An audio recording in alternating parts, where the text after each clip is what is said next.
দেশব্যাপী কর্মসূচির অংশ হিসেবে আজকে আমরা মাগুরা জেলা 5 দফার দাবিতে আজকের এই বিক্ষোভ অনুষ্ঠিত হচ্ছে। আমাদের দাবিগুলোর ব্যাপারে আমরা লক্ষ্য করেছি, প্রধান উপদেষ্টা জাতির উদ্দেশ্যে যে বক্তব্য দিয়েছেন, এই বক্তব্যের সহ আমাদের 5 দফার বিষয়ে পরিষ্কার হয় নাই।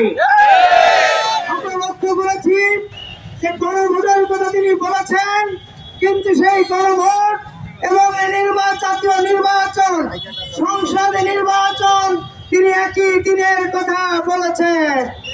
একই দিনে এই দুটি ভোট কখনো হতে পারে না। আমরা পরিষ্কার করে বলছি, এই জুলাই সনদ যে আইনে পরিণত করার জন্য যে অধ্যাদেশ জারি করেছেন, এই জন্য আপনাকে ধন্যবাদ জানাই।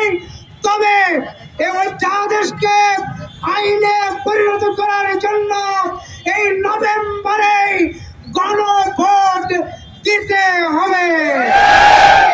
নভেম্বরে গণভোট ছাড়া এই জুলাই সনদ কার্যকর হবে না। আর জুলাই সনদ কার্যকর না হলে ফেব্রুয়ারির 26 নির্বাচন হওয়ার কোন সুযোগ নাই। আমাদের অনেক বন্ধুরা বলেন যে সংবিধানের দোহাই দেন, এই সংবিধান যদি মানতে চান তাহলে নির্বাচন করা লাগবে 29 সালে।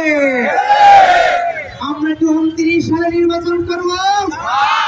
আমরা এই 26 ফেব্রুয়ারিতে নির্বাচন করতে চাই। তাই আমাদের দাবি, এদেশের আপামর জনতার দাবি, মাগুরাবাসীর দাবি, জুলাই আন্দোলনের প্রতিটি ছাত্র জনতার দাবি, অনতি বিলম্বে তথা নভেম্বরের ভিতরেই এই গণভোটের আয়োজন করতে হবে। যদি আয়োজন করা না হয়, প্রয়োজন আন্দোলন আরো জোরদার থেকে জোরদার করা হবে, প্রয়োজনে যমুনা ঘেরাও করা হবে, প্রয়োজনে রাজপথ অবরোধ করা হবে।